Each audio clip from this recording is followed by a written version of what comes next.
The Smorgasbord Radio Show.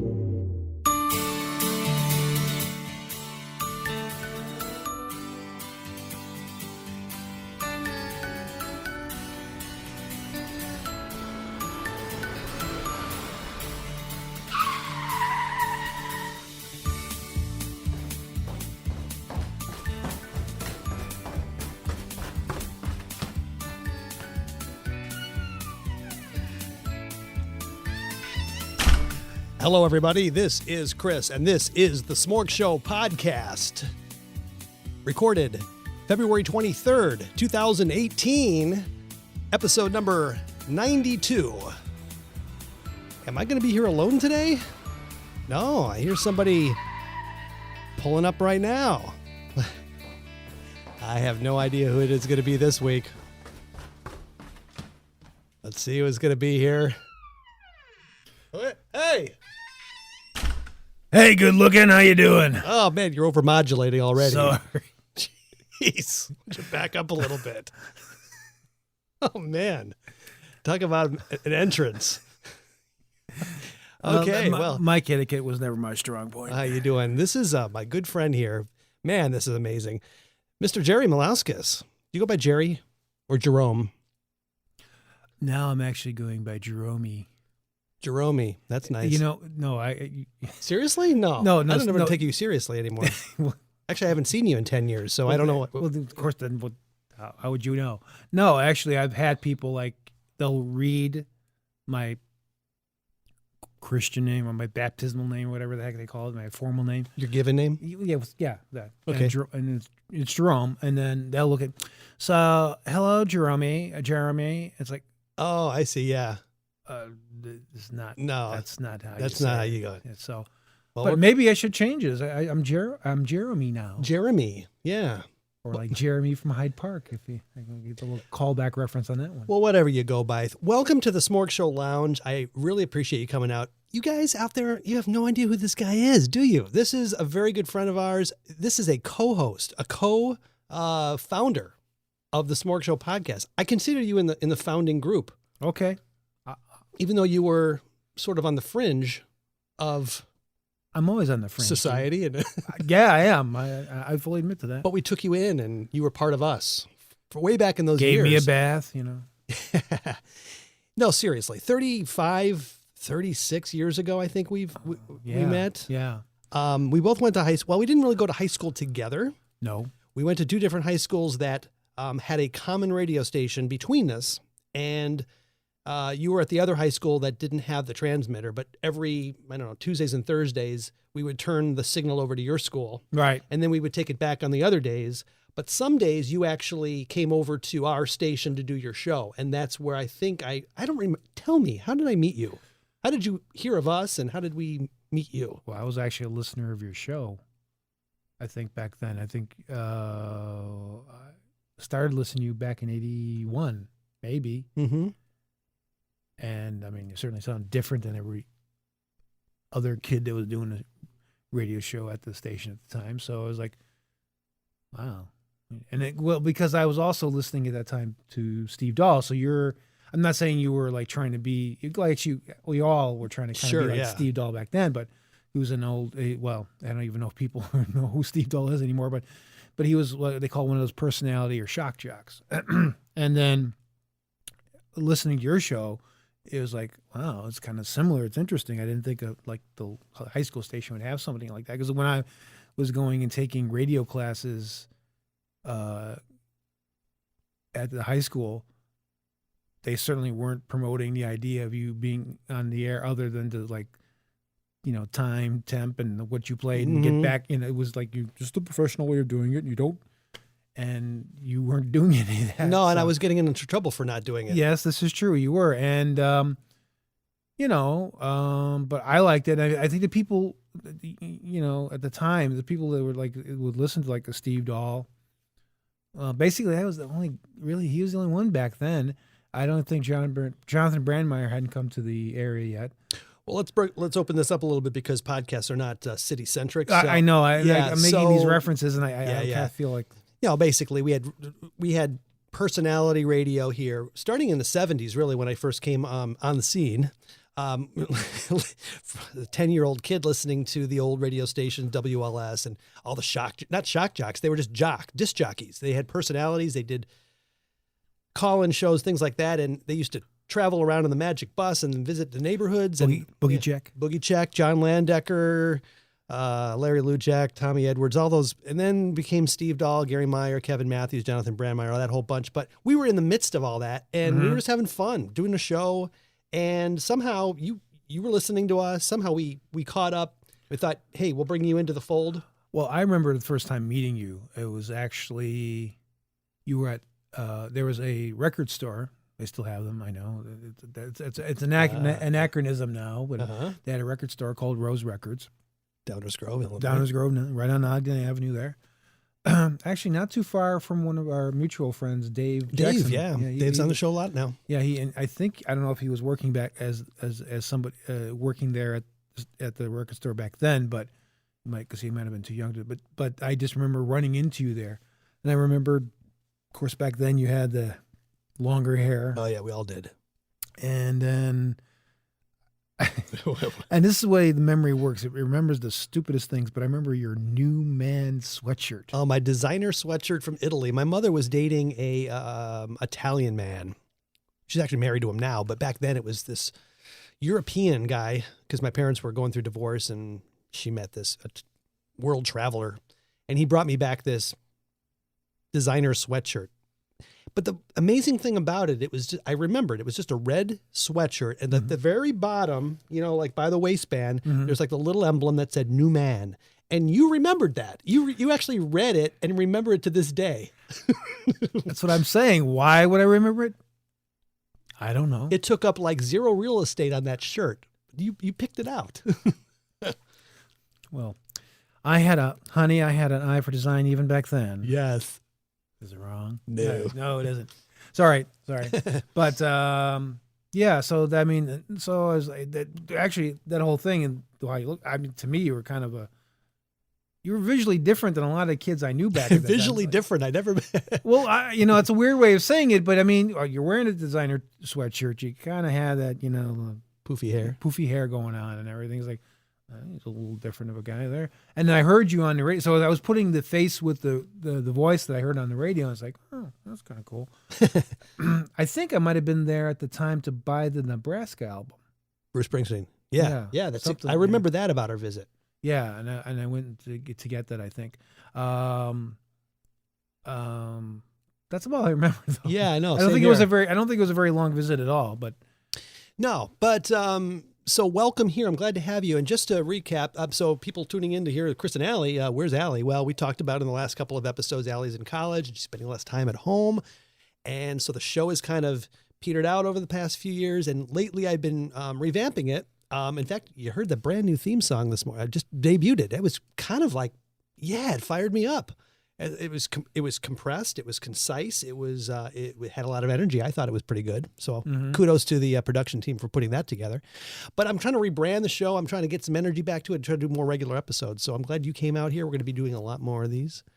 But okay. You have been out here before. The last time you were out here, we did a reunion show with the gang. So Dave and Pete and you and me, we did a show back in, I think, 2011. So I think that was the last time you were actually here for a show. But remember, episode 44, which is actually it was February, episode 44, February the 5th, 2011, Baba's Restaurant. We had you out to the gig. Mm-hmm. Baba had just opened his restaurant. We tried his buffet. We were doing a whole thing there. So you were on that show. But This is like the first real sit down of just you and me. So sorry it has taken 92 episodes to do this.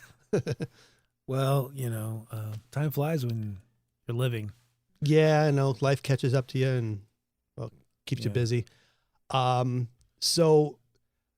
you have done some little bits here and there along the way because you've been on a few of our radio plays. And one of my favorite ones that you did was It's a Wonderful Life. And of course, where you did Potter. Yeah. And so I have a little clip here just to bring us back to those days. This was, I think, in 2011 as well. So we'll be right back. Sit down, George. Sit down. Have a cigar. Well, thank you, sir. Now, George, you're a young man. married, making, say, $40 a week at the building alone? 45. 45. Now, if you were some ordinary yokel, I'd say you were doing fine. But George Bailey's intelligent, ambitious. He hates the building and loan almost as much as I do. He's been dying to get out of town ever since he was born. But he's trapped. Trapped into frittering his life away, playing nursemaid to a lot of garlic eaters. Do I paint a correct picture, George, or do I exaggerate? Well, what's your point, Mr. Potter? My point is that you're the only man in town who's licked me. George, I want to hire you. Manage my affairs. I'll start you off at $20,000 a year. $20,000 a year? Are you sure you're talking to me? I'm George Bailey, don't you remember me? The building and loan, remember? Yes, George Bailey, whose ship has just come in, providing he has enough sense to climb aboard. Well, but what about the building and loan? Confound it, man. I'm offering you a 3-year contract at $20,000 a year. Is it a deal or isn't it? No. The answer's no, doggone it. If you offered me $1 million to stay around this town and play stooge to you, the answer'd still be no. Now leave me alone. Don't bother me. How dramatic. That was good. That was a fun one to do. And I've actually talked about that before, that I really wanted to do that radio play, but it wiped me out because that was like really intense to get all the parts together and the sound effects and the music. And Editing, yeah. But what was even more of a task was Rope, which was a few episodes ago. You came out, and I forgot the name of your character already. You were an old man again there. Yeah. You do a very good old man. Old man. Yes. Hey, you young whippersnappers. That one was a real tough one. Fortunately, Allie did a lot of the production work on that one to give me a break. But yeah, so we're going to do more of those and have you out. We started to do War of the Worlds. I remember that. But that's project's been on hold for a while. I did an introduction for that, if I'm not mistaken. I did kind of the Orson Welles part. Yeah. Yeah, I think that was really good too. So that will see a light of day at some point, maybe later in the year. We'll drink no wine before it's time. Yes. So we are here, episode 92. We're working towards that magical 100th episode, which I hope to get to sometime this year. I don't think that should be a problem. Even if we do one a month, we'll get there. But we've got some things lined up today. Unlike the last couple of episodes where we just kind of winged it along the way. We have a couple of bits here, not a bits, but Bob is in India right now because he's waiting for us to give him the signal that we're back in business, because he's like, I have no purpose to be there if you guys aren't doing a show anymore. His restaurant is being run by his son. Which I've heard he's very proud of his son. Yes. And he is definitely, when he gets old enough, when I say old enough, when Bob gets old enough, he wants to kind of retire. Does he want to retire to India, by the way? Yeah, I guess that's his plan. Yeah. He's going to hand over the place to his son, the restaurant to his son. Yeah, Ganesh. Ganesh. Okay. Yeah. Rolls off the tongue just like... I think we're going to have Ganesh out here to the show at some point soon, because he's a fascinating young man. I think he's in his mid-20s, so he's about the same age Baba was a little older when we met him. Right. Baba just turned 75, so that's almost 40 years. Yeah, he was in his 30s when we met him. But anyway, he's waiting to get his signal to come back. In the meantime, a big festival, big holiday is coming up later in this week. The Holi Festival. I'm sure you've heard of it. Holy cow. Holy come Okay. Fine. So Baba has sent in a couple of what do you call it? Clips. Reports, right? Reports, yeah. To tell us, to kind of gear us up for the holiday, because he's thinking we want to get excited about it over here. So I think this first one... I mean, there's a pretty large Indian and Hindu population especially certainly in the United States. I would say Chicago in here, but in the United States is very, and I think it's good for us to know, something about their culture. Yeah. And all I know about this holiday is it's sort of like it's their springtime festival, almost like you get pelted with these, I don't know what they're made of. They're like these little sacks of powder. Yeah, they're colored powders. Yeah. Of these like neon. Different, yeah, very bright colors. Bright colors. And then I thought it also seemed where they actually had like little. I thought they had like little guns or something they could eject it out and like. Yeah. Like a air gun or something, but I know I've definitely seen, and people are just covered head to toe. They look like they look like psychedelic posters. Yeah, I mean, all these different colors they have. So this first thing that he sent us in, he wants us to play this is what is Holi and why should we care? So let's listen to this and we'll come back and just debrief. Hello, everybody.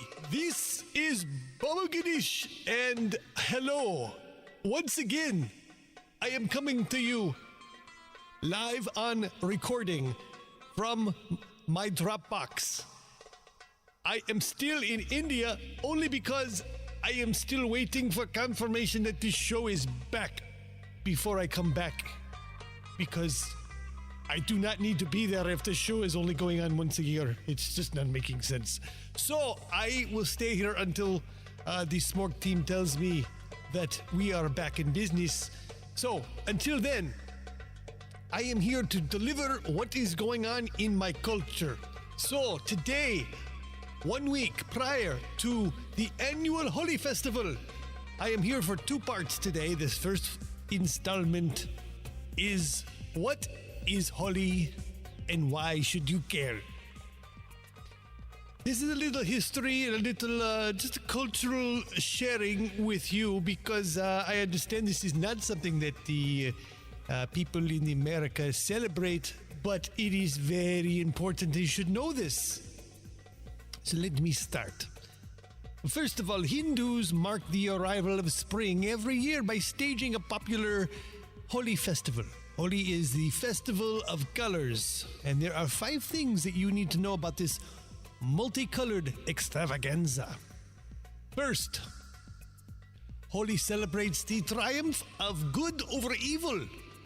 The festival, which dates back to the 4th century, is best known for the sight of carnival revelers gathering to toss colored powder in the air, completely coating one another, which always makes for spectacular pictures that are duly reported around the world every year.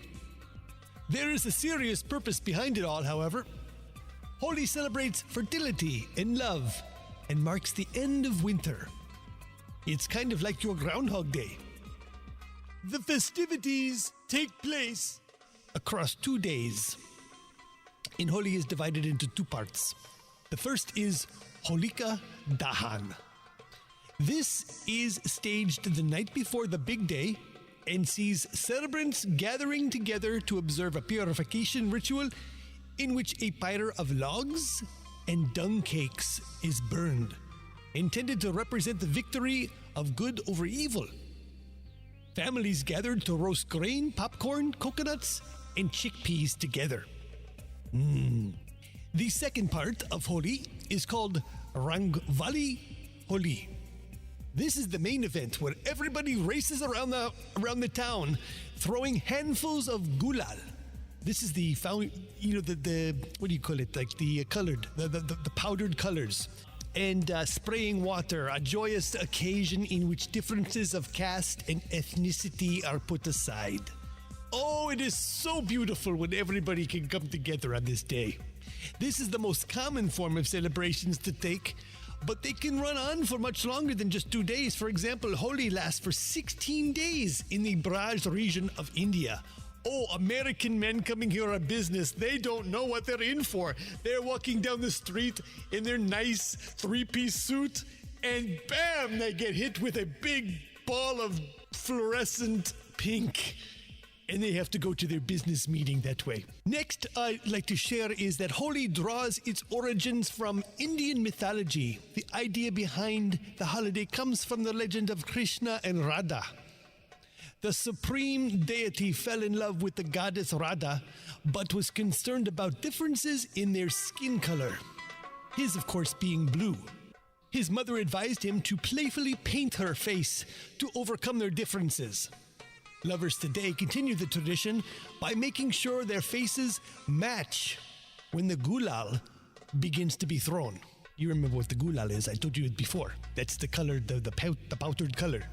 Holi also takes inspiration from Hindu Vedic scriptures, in which Holika, a malevolent devil, was burned to death after her brother, the demon king Hirakashakayap, ordered her to pass through the flames carrying his son, Prahlada, who had angered him by forsaking evil to become a devotee of Vishnu.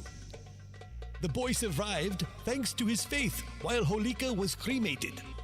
This is the significance of the ceremonial fires, which worshippers even run through in homage to the legend that are staged to this very day. Finally, the timing of Holi is synchronized with the moon. The date of the celebration varies year to year in accordance with the lunar cycles. This year, Rangwali Holi takes place on the 1st of March, while the pyres of Holika Dan will be burned the evening beforehand. So, you still have time to come out to my homeland. I will let you do your own research on how to get here, but it is planning to be such a good time. And I will be back for another segment later in the show to share Baba's beauty tips for a successful Holi celebration. Thank you very much. So Chris, I hear you do a podcast. What is it about? Holy moly. Love that music, man. Well, He sounded really good. I'm starting to kind of do a little belly dance in here. I know. And I've got the belly to do it, let me tell you. Yes, you do. Oh. Good thing we're just audio here. That's right. You don't want to see it. So yeah, that was actually some pretty interesting information. I actually learned something because I didn't really know what this was all about. Yeah. He's come a long way from those old days of not really telling you much that you really learned anything from. I don't know if he knew about it back then. I think he's done some research himself. Yeah. But that was cool. I like that. It's educational. Yeah. Very educational. So I'm looking forward to the second installment later in the show. Yeah. Next on the list. So you remember Philip, right? He's a kind of unforgettable sort of guy. Philip Donald. I know everybody is tuning in to this episode specifically to get an update here. So Philip Donald is the musician that we've taken in. Allie met him on a school playground, which there's a whole backstory to that. I'm not even going to get into that again. We've talked about this before. As a father, it was frightening at the time. It's like, who are you bringing home here? But when I met the guy, he was so innocent. It's like, okay, this guy's got a story, and I feel for him. He's innocent, but he was also very sweaty, as I remember. Yes. Remember. A very moist man. He was an extremely moist man. And he's a musician, and we gave him a platform here to air that, you know. Yeah, I do. I remember listening to the album. It was quite interesting. Yeah. Debuted his first album here. He was starting on a kid's record, and he put that on the shelf for a while. I don't know why. We're actually going to play the hit song from that after this. But anyway, so we've been off the air, or what do you call it, off the podcast for a few years, and Philip kind of disappeared. Everybody's kind of lost their way. I didn't realize how important this podcast was for keeping people together. And so since we've stopped, people have kind of gone their own ways, and it's sad, really. Bob is back in India. The gang is gone. Allie's off to school. It's like, oh, I'm here by myself. So I read in the newspaper, actually, I get a link from one of our listeners saying, hey, is this your Philip? And sure enough, he was getting carried away in the paddy wagon at a Baltimore elementary school playground. So he's been in jail for about a month. And just this past week, we got a call from him. He used his phone call to call us for an update. Oh, really? Yeah. You didn't call his lawyer or anything. He just called you. Yeah. So we're going to play that phone call here because I think it's important for people to know. So we're going to keep you posted on how this goes. But here is the call from Philip, and we'll be right back to talk about it. Okay, let's go to the phone lines. Hello, Philip. Hey, Chris, how's it going? Philip, what is going on, my man? Well, it's been a really crazy week, you could say. Yeah, I can imagine. Tell me more, please. You would not believe what I've been through. But let me just right off the bat tell you that this has all just been a misunderstanding. Everything has been taken out of context. I can assure you that. I hope so, Philip, because we've been putting a lot of trust in you, and you know how I felt originally when Allie brought you home from the playground. Well, see, my kind of character is one that's so easily misjudged, you know? No one is getting the big picture. Everything's out of context. Yeah, that's the problem. All I have is a big picture here of you, and it looks like they're hauling you away like a caged animal. What happened? Well, I'm sure the article says that I was in Baltimore. That's where I was. My granny lives in Baltimore. She recently got put in a new assisted living home there. And so that's been hard. That's been a really hard transition, especially since, she and I have been living together for so long. But she was having, at the assisted living, they have a bake sale every year that I was so fortunate to be a part of. But they had a lot of extra baked goods. And, of course, my natural character of wanting to do good for the community and to pay it forward, I went to the playground because I love kids. I love kids. And I went to the playground and I was going to just give away some of these baked goods to the kids because what kid does not love sweets? Very true. Very true. I know you like kids. That's part of the persona that you've gotten over the years. Might not have worked in your favor either. Well, in my latest album that I started working on, and, I really wanted to get back into that scene with producing music for kids. I think the last single of mine that you played on your show was Hide and Seek, and I was really hoping for that to take off. I was seeing that my peak hadn't happened, that it was just going to get better from there, and I saw myself going into the world of kids. So I really felt like that was my calling. So back to that afternoon, I was waiting outside of the elementary school, waiting for school to get out and for all the kids to be there, and had a table full of baked goods. This kid came up to the table and asked if we had any shortbread, which I had tons more in my van, but I didn't bring everything out on the table. So I said to the kid, of course we have shortbread, let me show you. And being the nice gentleman that I am, I invited the kid to walk with me to my van. Oh, no. But next thing I know, the police are showing up, and there's this huge commotion. And they're saying that they got a complaint from one of the parents living in the house that overlooks the playground, saying that the police said that they got a complaint of a suspicious character in tight pants. Thinking, well, maybe is it one of these kids? And no, it was me, I guess. So next thing I know, I'm being hauled away like some sort of animal, shoved in a van with animal control. Oh no.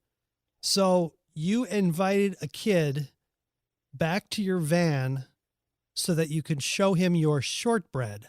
That's all that happened, I can assure you. Well, I trust you here. Allie is in college now. She's not doing the show with me as much as she used to. And actually, I haven't either, but I've recently started this up again. And we've been trying to figure out where our old, crew has been. Baba, you, Anthony, and all the others.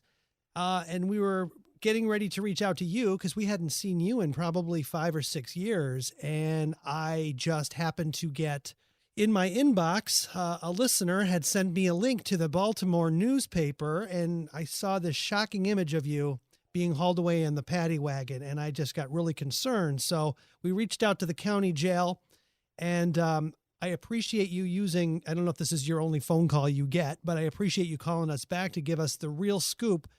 Do you have, hopefully you have a lawyer. Well, normally my granny would hook me up with that sort of thing, but with her being in assisted living, there's only so much she can do.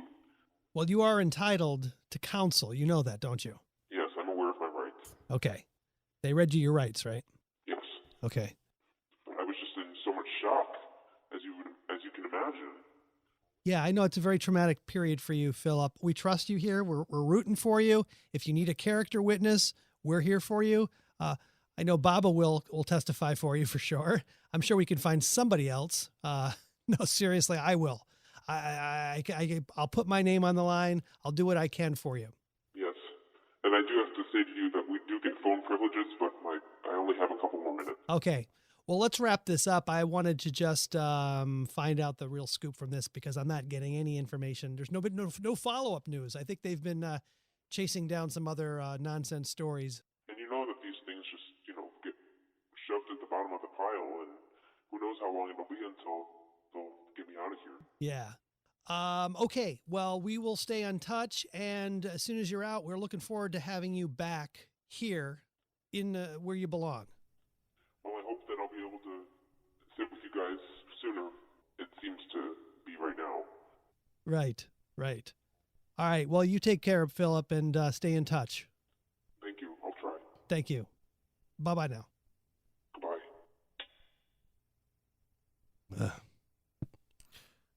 It's kind of sad. It is sad. So why don't we go back to a happier time, a happier day, with Philip's hit song Hide and Seek, and we'll be right back. Find a hiding place while I count to 10. Are you ready or not? 'Cause here I come. I search high and low. This is so much fun. Will you come play hide and seek with me? Marco? Hello. Where are you? You're getting warmer. Ha ha ha ha ha ha ha. Oh, how I love to play with you. La la la. La la la. La la la. Marco? Hello. Where are you? You're getting warmer. Oh. Oh, how I love to play with you. Found you.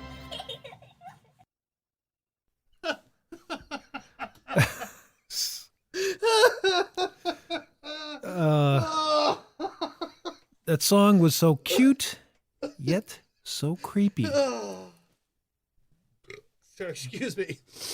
Marco. Hello.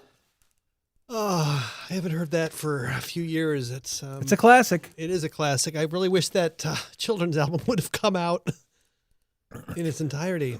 See, then I think if people had heard that, maybe he wouldn't have been so misunderstood. Yeah. And he wouldn't be in the, was it the Baltimore County Jail or something like that? Yeah, exactly. Oh, that sucks. Well, so I thought it might be appropriate to go into the Wayback Machine and play this song, which is something that we had done back in the 80s, Stuck in the Slammer Blues. I just think it was appropriate for this, and enjoy this in a flashback Smorg period here.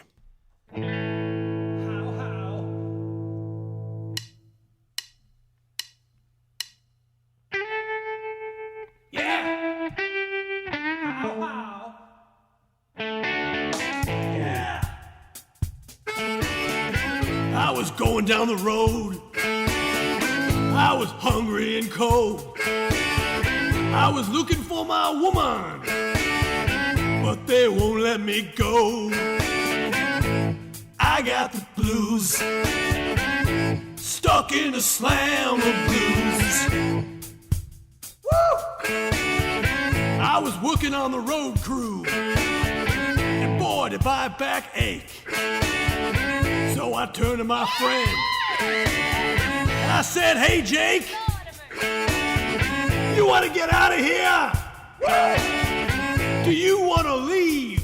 Do you want to find yourself a woman to get you relief? I got the blues, stuck in a slam of blues. Woo! Now I belong to Stateville, and as prisons go, this one ain't too bad, but they beat me, you know.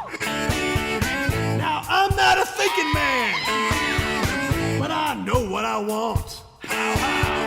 My woman's coming along to get me and Jake out.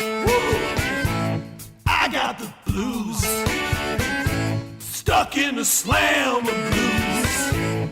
Tell it, tell it. Now here comes a car. No, that's not the one. I'm looking for my woman's. So we can go on the run. Now here comes another one. It's her, you knows. She's coming to get me.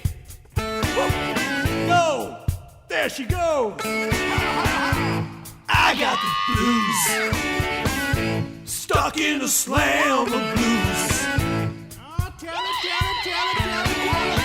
No, it looks like I'm stuck here. Stuck here to stay. Looks like Jake is too. But that is okay.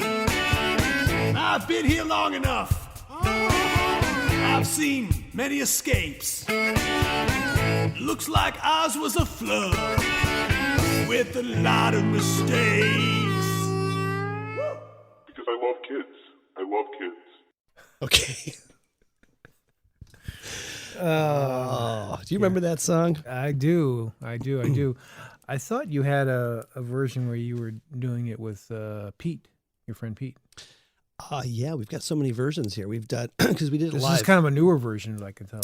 Yeah, I did a remix in 2010. Actually, I did a remix of all the old classics. Remix. Yeah, the old remix of like Chicken Tongue. A chicken dong. A chicken dong. Yeah, that's A good. chicken dong, chicken dong, chicken dong, chicken dong, chicken dong, chicken dong, chicken dong, chicken dong, chicken dong, chicken dong, chicken dong. Yeah, that's a classic.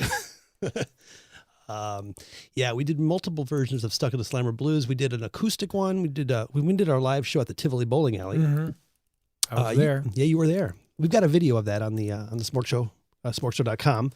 I played a song that I wrote myself at that. My favorite bar. My favorite bar. I wouldn't mind playing that. Okay. That's good. But yeah, back to your point. Yeah, so we had a few different versions of remember this one? Okay. Jazz. Okay, this is my world famous folk song. It's called folk music. This is not us. This was somebody who showed up to our show. Better than me already. Folk music, folk music, folk music, folk music. I like John Lennon. I am a hippie. I grow my hair long. I live at Woodstock. Folk music, folk music, folk music. Yeah. Now let's try this. Now let's try this without the lyrics. Okay, let's try it like an instrumental one of that one. Go through it again. Those are very deep lyrics, I'd understand. Yes, folk music is Can great. you just tell us the lyrics? Don't sing them. Just tell me what you sang. Give me a couple lines the way you said it. Folk music. I like John Lennon, folk music. I like Woodstock, folk music. Meaningful. Hey, that's Dave. That guy, he should write our songs. That reminds me of Pink Floyd. Yeah, so. But yeah, we did multiple. Didn't sound like you was saying folk music. No, I didn't. And somehow we played that on the radio back then. And Fred Moore, I don't know if you already heard it. Yeah. Yeah, okay. So, and then we did. There we go. There's Dave Jackson on guitar. And there's you on sax. I was going down the road. I was hungry and cold. Yeah. And then we did live at the barn. This is Stuck in the Slammer Blues on WDGC-FM. Okay. Yeah, big band. Oh. Man, I sound so white. Because I do got the blues. Kill it.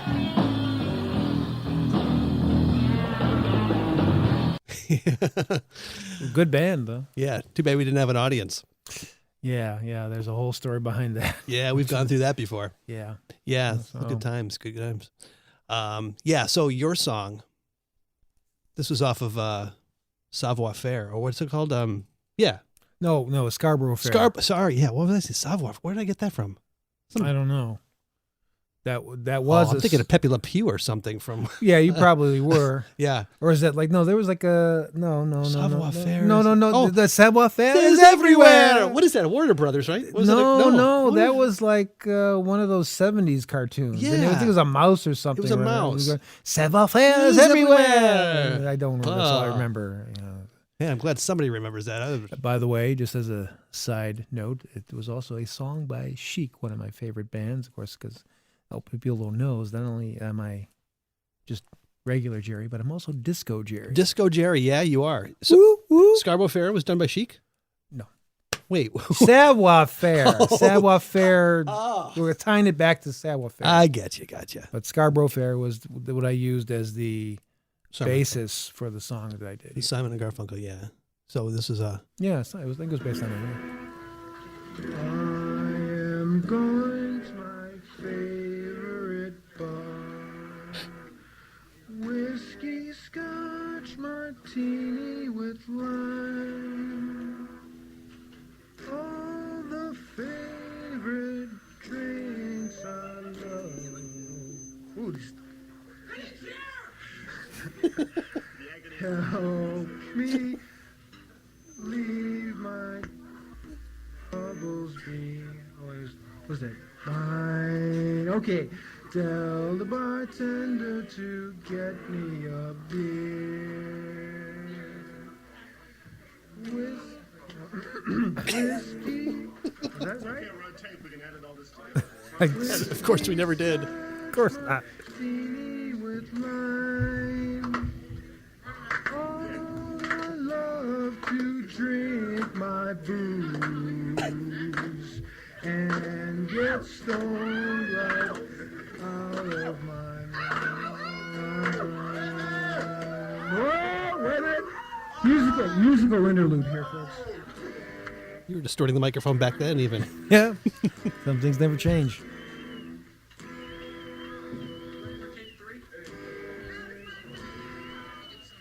You captivated the audience here. This is painful. This is therapy for you, right? Let's get it all out. I had a tooth extracted, and it was actually less stressful than this. I love this part. Oh, you find me a... Wait a minute, is that right? No.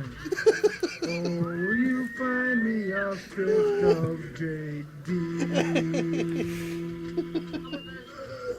Whiskey, scotch, martini with lime. Wait a minute, okay. Whiskey, scotch, martini with lime. That's all right.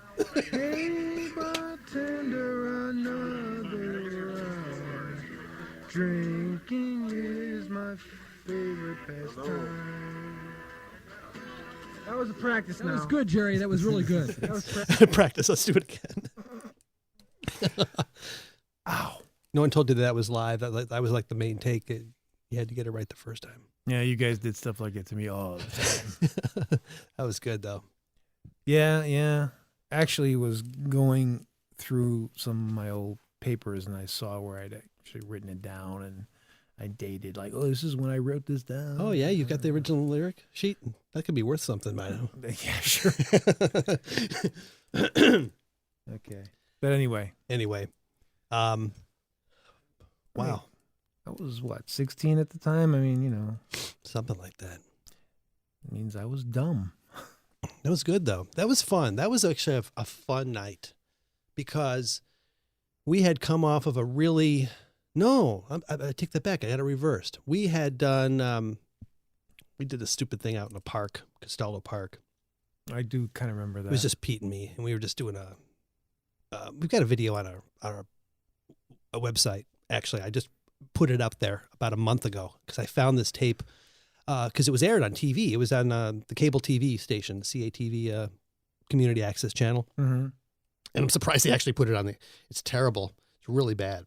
But I put it out there. Anyway, we got out there in this park and we just did our live show there. And all we had that showed up at that show was these 6-7-year-olds giving us the finger for 2 hours. So we had that to work with. And it was raining and it was terrible. Then we decided to do a show closer to the radio station because we thought maybe we'll get more people that are close by and it's easy for them to show up to the show if they're within the listening range. Mm-hmm. So I got the Tivoli Bowling Alley, which is right by the Tivoli Theater. Right. And the Tivoli Hotel, the big complex there. Yeah, I think, at least the Tivoli Theater is still there. Yeah, you could see those old, second-run movies there for $1.50 or something. It's more. It's more than that now? Yeah, definitely more than that now. Okay. But I'm thinking, I'm trying to remember if the hotel's still there or not. I think it is. Well, Yeah. There has to be somewhere where the vagrants of the western suburbs have to go, and there you go. Yeah. So we decided, we checked this place out. They had this little room next to the bowling alley that you can rent out for free. They actually gave it to us for free. I thought, let's do our show here. So we show up with our gig, our stuff, our instruments and the radio equipment. And I get there and we already have an audience. And there are these burnouts. I don't even know if they use that term anymore, do they? No. If you're from the 80s, you remember the term burnouts. Yeah. Leather jackets, concert shirts, Ozzy shirts, long hair. Yeah. Reeked of tobacco, pot. Usually a combination of both. Yeah. Alcohol breath. Oh, yeah. I mean, no, that was definitely, they like to partay. They like to partay. Mhm. And they were sitting there and they were watching us set up and they're just looking for entertainment. They were just there Mhm. and they wanted us to entertain them. And I have no idea if they even listened to the show. They were just there for a Friday night. It was like, okay. So I had the great idea to like incorporate them into the show. Mm-hmm. And that's why you heard that folk music. We had a talent. We did a show. We had a bit called Talent Line. People would call up and do their little, bit. Yeah. And we would give them an album or something at the end of the show. But so I decided to try to recreate that live with people in the audience. And we had people come up and sing and tell us poems. Oh, I remember the one poem. Oh, yeah, the Christmas poem. 'Twas the night of the party. Yeah, that's also on the website. I know the joints were rolled. But once we did that, they became part of the show and they had a great time. Oh, yeah. They actually, they took to it. You would think that it would have turned ugly. It could have. And it definitely Quickly. could have, and it didn't. They actually, they took up the spirit of what was going on, and they kind of went with it. Yeah. And I had the foresight to actually bring an Ozzy Osbourne album to give away as one of the grand prizes. So, I mean, I was like, wow, this guy's cool. Yeah, there you go. And back to that image that you painted of me earlier with the poofy hair. Yeah. And I had like a little zip up, I don't know, hoodie or something. Yeah. But Probably something similar to what I'm wearing now. Probably not too far off. Well, except you weren't wearing slippers at the time. But No, I wasn't. But yeah, we had them compete for the Ozzy album, and they just loved it. Yeah. Little did they know that years later, Ozzy was going to be the subject of a reality TV show. The Osbournes, yeah. Where everybody be laughing at him. Yeah. Ozzy's so cool, I can't believe they're laughing at him. So we got a few things left here, because we're coming up on, how long have we been at this thing? We're already 47 minutes. This is, time is flying by, and I still have like 20 minutes worth of stuff here. Why don't we play the second Baba bit here? Definitely. I want to get some more information. I Let's want to do know this. what it's like. What is he talking about exactly? Holi? Yeah, Holi. I know he's talking about that, but he's beauty tips. Oh, for beauty Holi? tips, how to prepare adequately. Now, is this for both genders? I don't know. All I got was... Or all 57 genders? 57 genders, yeah. Nothing on. Yeah, what's with that? Really? Can we talk? Can we just talk a little bit about it? All right, for a second. Let me just set it up. First of all, we don't really talk politics on this show. We don't want to alienate half the audience. I mean, really? Anything you bring that, you're going to turn somebody off? Oh, yeah. So for 92 episodes, we have stayed clear of politics, and we've been able to talk about other things. People, I don't know. I'm speaking for myself now. Sometimes I want a venue, an avenue, some kind of a forum where I don't have to deal with all the nonsense that goes on in the politics. And there's certainly plenty of it to deal with today. Yeah. Whether it's concerts or late night TV or, well, school, of course. We've got stories with Allie at college of what she's had to deal with already. Right. But just in general, I just want to tune it out. I want to. Well, yeah. I totally understand where you're coming from. I mean, because it for me anyway, and because we're kind of old. Yeah. So we remember the whole, you go back to the days of the Cold War. I mean, that's how, and all of that. And looking back at all that and looking what's going now, it seemed like back then, even with the possibility of nuclear annihilation around the corner, things seemed to be more sane back then than they are now. Maybe that's my spin on it, and maybe I'm wrong, but that's just the way I kind of see it. Mm-hmm. But you said, did you want to talk about the gender thing, or you just wanted to I don't say? know. Do I? Well, I don't know if you do or not, but we want to talk about that gift I came, because I came today to the Man Cave Studios here. Yeah. And I brought a gift for you to add to the studios. And I don't know if you want to talk about it or not. I don't know how this fits into anything. Well, just as far as we're talking about politics, and this is you have a little squeeze. I got a Donald Trump squeeze ball. Yeah, it's for stress. It's for stress, which I get. Yeah. Well, he's been known to, at least for some people, to cause some people stress, and some people actually a relief for them. So, and it's certainly just a fun thing to look at. It's fun. Yeah. You know, we can't be too serious. I mean, even if we're for or against a particular, whatever. But if they have something like, he used to send me like Bill Clinton birthday cards, and all that kind of stuff. And I, because I was Clinton. I don't know if I supported him, but I voted for him, and I never took offense because I understood it was done in the spirit of just. If you can't make fun of, fun of your. I mean, nobody walks on water. I mean, there have been some presidential people. I mean, some presidents that we seem to think walk on water, but no, they're just humans, and nobody's above being, having ridiculed, made fun of. Yeah, we want to say ridicule is not even, just like a good ribbing every once in a while. Everybody can appreciate the satire or something of whatever, just. Well, I like satire as long as the satire is not weaponized. And lately I've been seeing a lot of weaponized satire. There's a lot of weaponization, And no, it's like, we do satire of our politicians and political leaders, what have you, our social icons, if you will, as a way of kind of bringing them back down to earth, because it's very easy to put people in these pedestals and thinking they're going to sell everything. And... Yeah, I mean, having some sort of messiah complex about all of these different figures, and I don't think that helps anything. So the idea of satire and the idea of taking what is the term, taking the mick or ribbing or whatever term you use, to kind of knock them down to a relatable level, basically. Mm-hmm. So I don't even know why I wanted to get on the gender thing, but you brought up something I thought. Well, I was also made me think of an old Springsteen song, because there was like 57 channels and nothing on. I was thinking 57 genders, and I don't know which one I am. I don't know. I can't think of it too long. But anyway, that was it. I'm sorry. Yeah, I digress, as I usually do. Okay, there you go. There's our political talk for this episode. I don't know. Yeah, whatever. It's a little different spice, but I don't think we didn't put the spice on too heavily. So that's the important thing. That's right. Keep it neutral. That's all I say.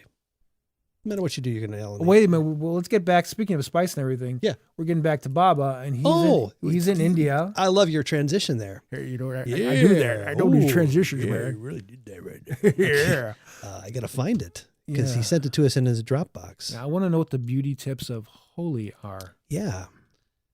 Holy beauty tips, Batman. Okay, it looks like this one is ready to go here. So we'll come back here in just a tad. Cool.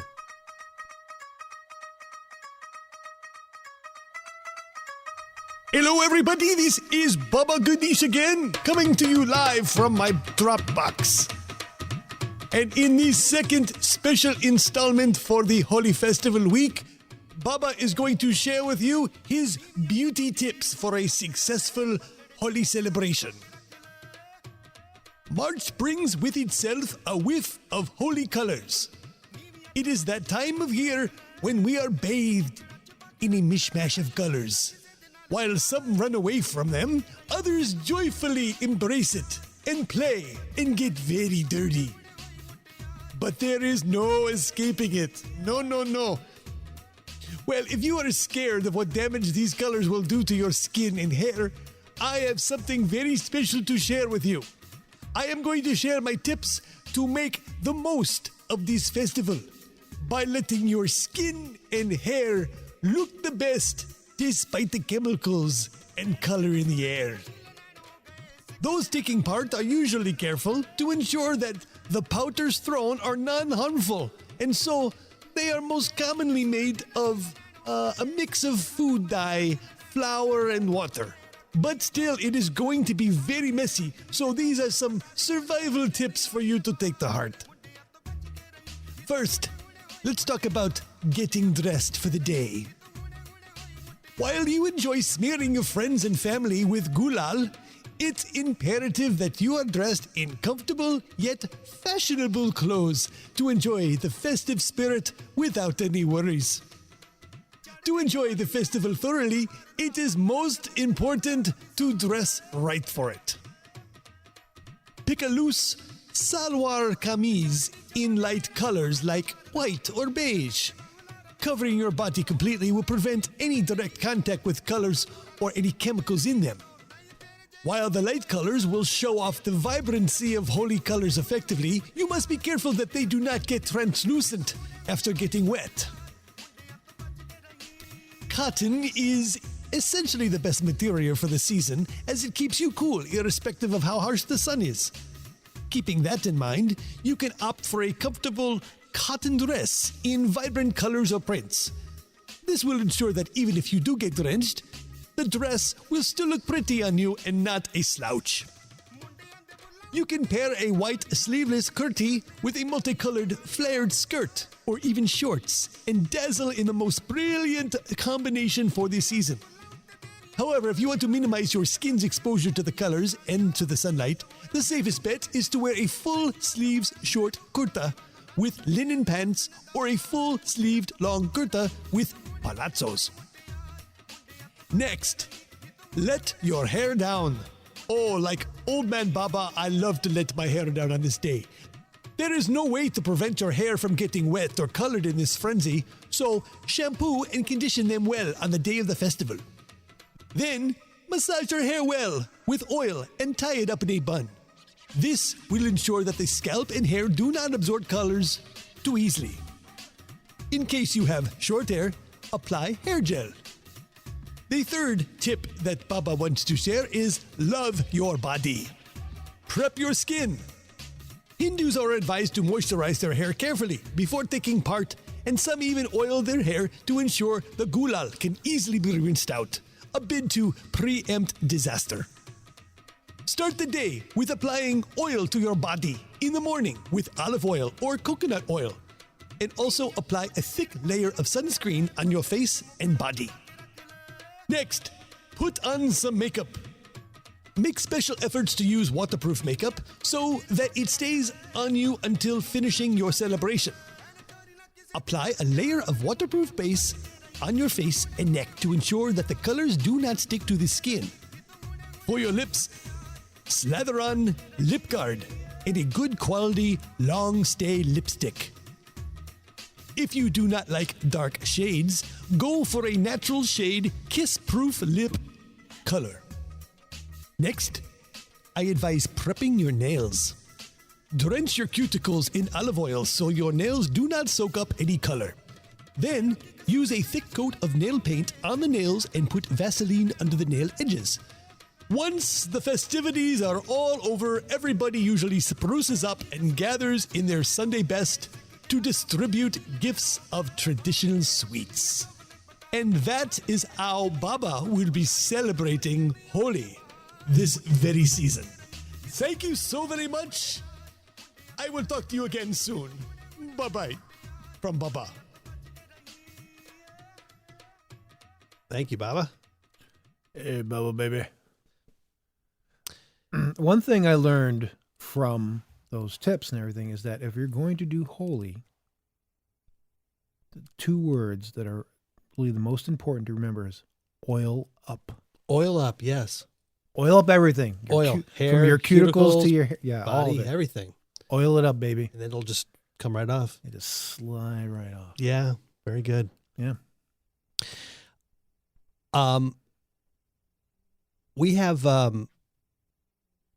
just a couple more things here, but I need to, I hear we're going to have a very special guest here in just a second.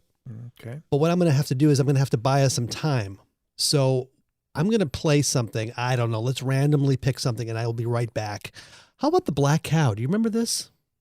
Yeah, I do. It's from your first album, if I'm not mistaken. My first album, Cow Dung and Chicken Tongue. Yeah. I wrote this when I was 14. Well, there you go. This is before I even knew what love was. So this is amazing. When you think about these lyrics and how painful, like what kind of pain was I feeling when I wrote this? Well, maybe you were just a very prophetic kid. I must have been. An ESP. You had natural ESP. So we're going to play this, and we'll be right back with a special guest. I hope. Okay.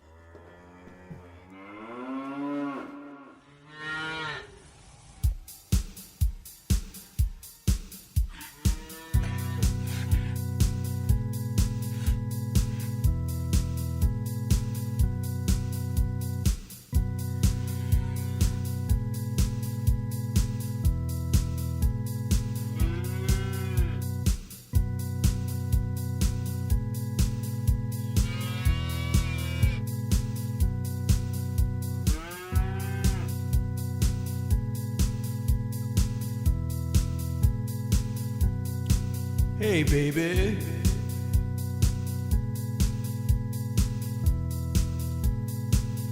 I know what you mean to me.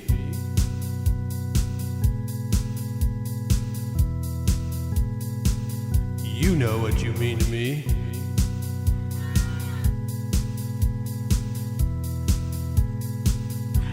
You beat all the things I got.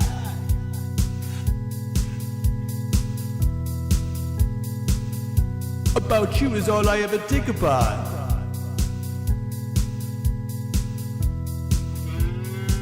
Remember that cow I bought you?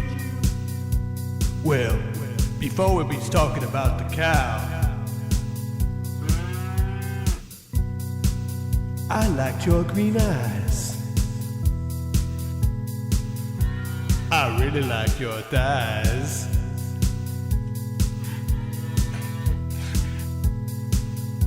When I thought about you, I thought about love. I think about you like I do's about the skies above.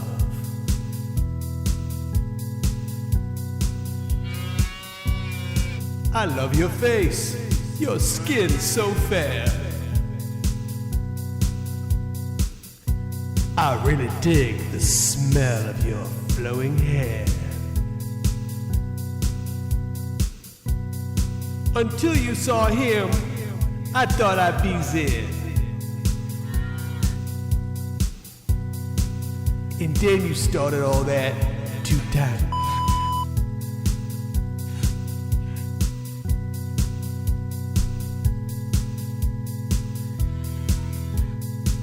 An intellectual man I be's not.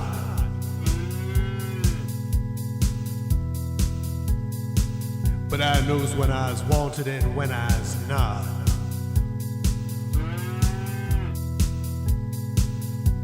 So don't turn around when you sees me,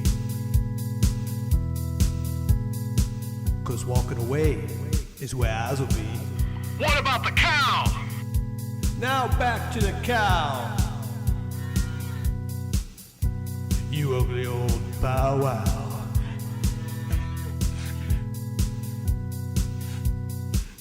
You know what you can do with that cow. You take that cow and you stick it out in the grass. And then you take a cattle prod and stick it up your... Oh, baby.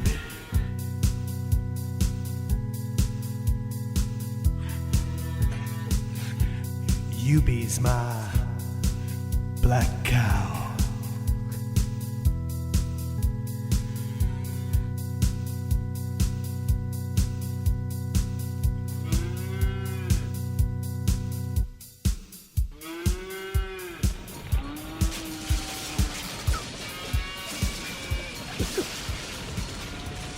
Oh, man. How's that? For anyone who just skipped into this part of the episode, I'm sorry. Hey! Hey, it's how's our it going? special guest. I snuck in. Yes, you did. I remember playing the organ for that song. Allie played the organ on that. Well, yeah. I one thing I noticed, you said you wrote this when you were 14 years old. Those are some pretty spicy lyrics for a 14-year-old. I had a lot of pain. A lot of something. pre-teen. Well, now you were early teenage angst. Something. I don't know what I got guess into me there. It was all bottled up, and you had to let it out somehow. But kudos to you for actually Humoring you? No, I mean your keyboard was right on. Yeah, very good. It brought it up to date. You know, it was a 2010 remix that we did that. But so that's like 7 years ago? I was 12. 8 years ago. Well, that's why I wanted you down here. It's Allie's birthday. Yay! Allie's going to be 20 on Thursday. And I thought we would play the India. That's right. I'm starting my third decade of life. Welcome to it. Yeah, welcome to it indeed. So this is my last week of being a teenager, I guess you could say. Yeah, we had to have you on the show before. And just 1 year away from legally being able to drink. That's right. Are you thinking about that? Is that like your first thing? That's all I can smell right now. Really? In the studio. Are we allowed to drink on a podcast? I don't think the FCC controls that. No. That's why it's not a webcast. They're lucky that it's just audio. Well, when you pass the man cave sign, you never know what's beyond that. Yeah. Enter at your own risk. Pretty much. I think that's a little sign underneath man cave.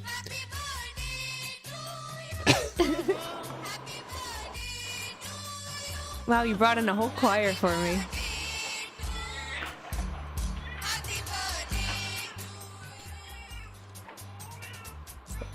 Wait.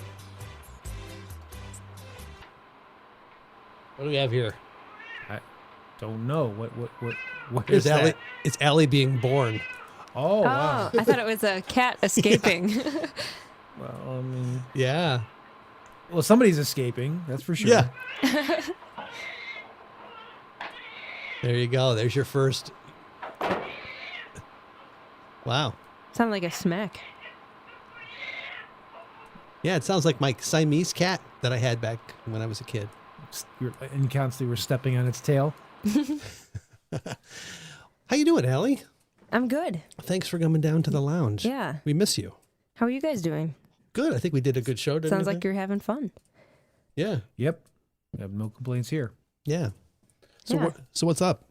My mom and I just finished a Hallmark movie. It's extremely wholesome. Very much so. Very wholesome movie. Thing. Yeah. Just a video. I walk through the door of your house here, and I just said, I see Norman Rockwell here, man. I mean, this is Americana at its best.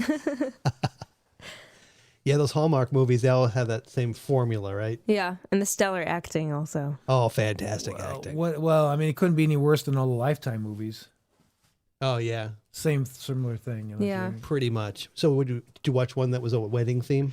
It was called The Wedding March, and it was about this woman getting married, and she's a workaholic marrying another workaholic, and they're having the wedding at an inn, and the innkeeper is her college sweetheart. So then it's all about, they hate each other at first, and then the feelings kind of resurface, and it's, who does she end up walking down the aisle to? Don't tell me. I won't spoil the ending. Yeah. So you heading out tonight? Yeah. Fantastic. I've got Starbucks cards that are burning a hole in your pocket? Yeah. Mm-hmm. Yeah. A bunch of those. Okay. Well, what we're going to do here is we're going to do one more bit before closing out. We're going to come back. I've got something in the Wayback Machine. I thought probably one of my favorite things that we did in the very early show was the dating game. Do you remember that? Yes, I do. The dating game. Have you heard this, Jerry? This was fun. This was fun to do with you, Allie. Yeah, we just listened. Okay. I know, didn't you do a dating game show back like when you were DGC? Yes, we did. That's what I was getting confused. Yeah, we did a 2-part show where week 1 we picked a salad bar. So we called all these salad bars around Downers Grove, and we would just try to evaluate the best salad bar. So we would say, hey, could you transfer us to the chef or whatever we did? And then we got them to tell what was in their salad bar. Then we picked the salad bar. And then the next week, we had a dating game, and the winner of the dating game would go to the salad bar that we chose the previous week. And so we paired up. We had two parts. We had a female that took male callers, and then we reversed it. Mm-hmm. And that's a classic show. It's out there on iTunes if you ever want to find it. But no, this is something that we did here. We recreated the classic dating game show, and so we like to play that now. And then it's about 10 minutes, so we're going to take a break, refill, come back, and close out the show. Sound good to you? Yeah. It's been a especially the refilling part. Yes, fantastic. So, fantastic. Let's see here. How do we want to do this? Why don't you hit C? C? Yeah, hit C on the keyboard. Oh, okay.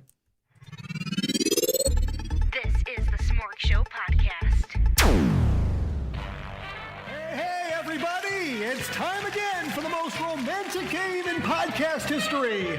The game where everyone has a chance to hook up with that special someone. The game that makes your heart go pitter-patter. The game that makes everyone's stomach queasy. And yes, it's that game that makes you want to go out and get a makeover. It's the dating game. And now, here's your host, Steve Charm. Thanks, Chris. Hey is right.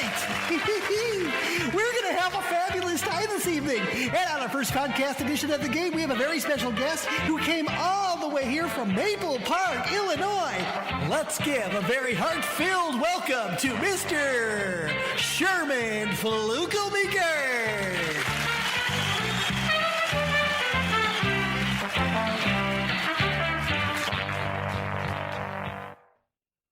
Hiya. Welcome to the show, Sherman. Thank you very much. I just have one request before we get started. Hey, what's that? Would you mind please calling me Shermy? Oh, Shermy? Well, my mom calls me Shermy, and all the people down at the hardware store call me Shermy. So I would just like you to call me Shermy. Okay, well, Shermy it is then, whatever you prefer. So, Shermy, why don't you start by telling us a little bit about yourself? What do you do for fun? Well, I'm from Maple Park, Illinois, and I like... yes, all right, of course. We know you're from Maple Park. Everybody knows you're from Maple Park. I introduced you that way, remember? See, here's on my note cards. Okay, so what do you do for fun? Well, I'm a craftsman. I do those little wood carvings that you can buy down at the general store. And let me think. I live at home with my mom. And I'm here for a date. Okay, well, you've certainly come to the right place then. Are you familiar with how the game works? Yeah, I believe so. I'm just really nervous. I didn't even want to come on the show, but my mother insisted. She thinks that I'm too old to be living at home and thinks it's about time that I meet a special girl to take care of me. Okay, Sherry, you're really starting to freak me out. It's time to move on to the game now. Okay, so that everybody understands how to play the game, I'm going to explain the rules. We have 3 lovely bachelorettes here behind this curtain. They're each in their own separate soundproof booth. Soundproof booth. Hey, that's a tongue twister. Why don't you say that 3 times? Okay? So right now, they can't see or hear you. Okay? Isn't this so much fun and mysterious already? I guess so. When do I get to date somebody? Well, just hold on a second, Casanova. I need to explain the rules. Unlike the television version of the game, we've made it even more of a mystery for you. We think that, appearance can sometimes get in the way of truly hooking up with the right person. So obviously, we have arranged it so you can't see each other. But as I mentioned earlier, they can't even hear you right now. But we have even taken it a step further and arranged it to alter their voices. Yes, the voices of the bachelorettes, so that you don't judge them by the sounds of their voice, but instead by the content of their character. Sound good? Okay, very well then. Okay, it's time to meet the bachelorettes. Are you ready? Alrighty then, here we go. Chris, why don't you please introduce the bachelorettes for us, please? Okay, thanks, Steve. It's time to meet our lovely bachelorettes. Bachelorette number 1 lives in Lake Geneva, Wisconsin. She's a graduate from Northern Illinois University, is a business major with a focus in marketing, loves skydiving, bungee jumping, and traveling the globe. Bachelorette number 1, say hello to Shermy. Hey, Shermy. Okay, bachelorette number 2. Still goes to a local community college. She's in her 3rd year. She's an English major writing her first novel, hoping to be published sometime in the next 2 years. She likes horses, picking apples in the fall, and hanging out at the local library. Bachelorette number 2, say hello to Shermy. Hi, Shermy. How are you doing? All right, and last but not least, bachelorette number 3. She's a tattoo artist, currently employed part-time as a customer service representative at the Department of Motor Vehicles, spent a brief time in prison.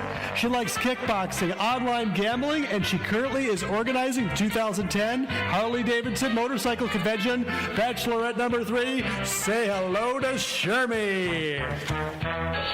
Hey, Shermy. What up, Shermy? Okay, that's just fantastic. All right, we're ready to start the game now. Okay, now, Shermy, you're going to be asking the questions of the bachelorettes, and they're going to do the answering. Okay, here, take it away, Shermy. Here are your note cards. Okay, here we go. Number 1, what is your idea of the perfect gentleman? Bachelorette number 1. Must be tall, dark, handsome, of course. But besides that, must treat me like a lady. And must treat me like I am the only one in the universe. Okay, that's a good answer. Bachelorette number 2, please. Someone who is kind, patient, and encourages me to be my best. And someone who supports my dream of becoming a famous writer someday. Okay, yeah, definitely. I like that. Number 3, bachelorette number 3, please. Gentlemen, I just want someone who I can boss around and someone who will do whatever I ask at the moment's notice.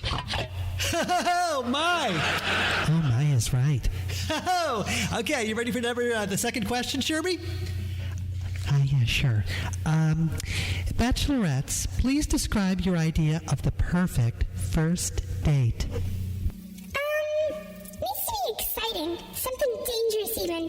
Like, just toss caution to the wind. You know, you only live once. Oh, how true that is. But I don't know about dangerous. Okay, number 2, bachelorette number 2, please. Needs to be something quiet. Something like sipping hot cocoa by the fire or watching an old classic movie on TV. Oh, that sounds absolutely heavenly. Okay, bachelorette number 3, please. You gotta spend a lot of money on me. I don't have fun unless it costs a lot. You know what I mean? Oh, you better get that checked out there, bachelorette number 3. Okay, Sherry, ready for question number 3? Yeah. Okay, my third question is, what would you say to my mother for the first time when you come and pick me up for our first date to win her confidence? I'd say, hey Mom, how's it going? Great to meet you. How about you and I go out to dinner sometime and we can get to know each other? Oh, she would like that. Okay, bachelorette number 2, please. Very nice to meet you, Miss Shermy. I would sure love to learn more about Shermy sometime. Will you tell me a little bit more about him? Let's have coffee together. Thank you, bachelorette number 2. Okay, last one, number 3, please. What would you say to my mother? Mother? You've gotta be kidding me. What freak still lives with his mother at your age? Oh, that's a good one. Okay, one more question. This is question number 4. This is the last one, Sherby. Go ahead. Okay. If you had just found a genie in a bottle and you were granted just one wish, what would it be? Bachelorette number 1? That's easy. An endless supply of future wishes. Oh, that's pretty clever, bachelorette number 1. I like that. Okay, number 2, please. Bachelorette number 2. I would want to have my book picked up by a major publisher in order to become a New York Times bestseller. Oh, that's pretty good. I really hope that that happens someday. Okay, number 3, please. Get back in that bottle. You smell after all those years of being cooped up in there. Alrighty then. It's time to make a big decision. Do you think you have enough information to make a decision, Sherby? Yeah, I just need a few seconds to think, okay? Okay, take all the time you need. Actually, no, you only have like 10 seconds, okay? Give it some thought.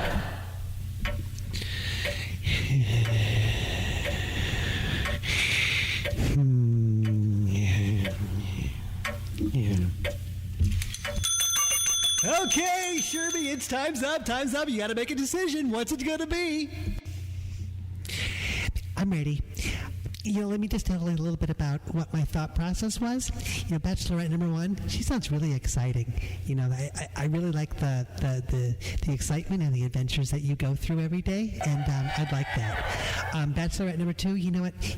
You've got a very similar personality to me. I really like, the fact that you just sit home and read and have coffee. I'm kind of a loner myself, so I kind of see myself with you.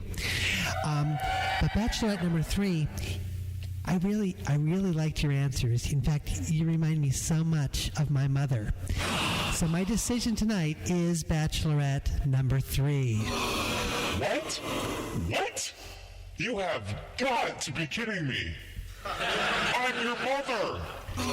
Mommy, what are you doing on the show? Well, there was nobody else that volunteered to play the third contestant on the show, so I just joined and not even thinking that you would pick me. But you did. Oh, I'm so glad you did, Mommy. Let's go home.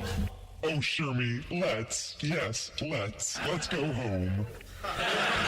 Okay, well, never in the history of this game has this ever ended up in such a bizarre way. Okay, thanks, everybody. Until next time, this is Steve Charm for the Dating Game.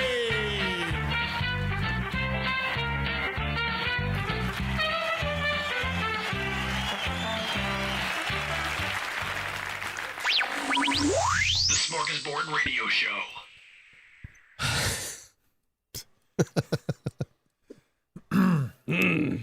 Well, does the term Oedipus complex come into play here? I guess it does. So that was interesting. Bachelorette number 3 sounded very much like Philip. I don't know if you noticed that. Maybe Philip has a brother named Shermy. I don't know. Well, that's all I have for this week. Are you satisfied? Yeah. Sure. Yeah, this is a good time. Yeah, I think so. It's always nice, like I said, coming and seeing the inner sanctum and where they, as they say, where the magic happens. So, it's all, yeah. We got a sign here. Oh, yeah. Oh, yeah. Where all the magic happens. There you go. Yeah. So, I was right. It was covered by a poster, but the magic still happens. That's right. So, and I felt slightly magical tonight myself. You look magical. Yeah, so thanks for coming here. Let's do this more often, and definitely happy Holi to you. Well, hope you take some of those beauty tips and go forward with them. Tonight, before I go to bed, I'm going to oil up from head to toe. Okay, let me know if you need any help. Yes. There's nothing wrong with that. No, not at all. All righty. It's been a lot of fun. Smorg Show Podcast. Check us out on smorgshow.com.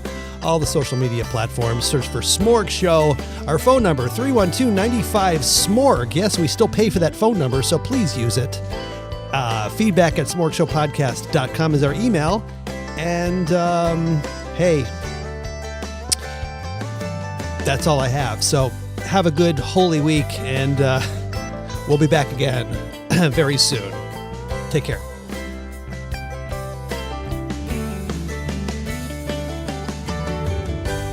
Who wipes their butt on a burger?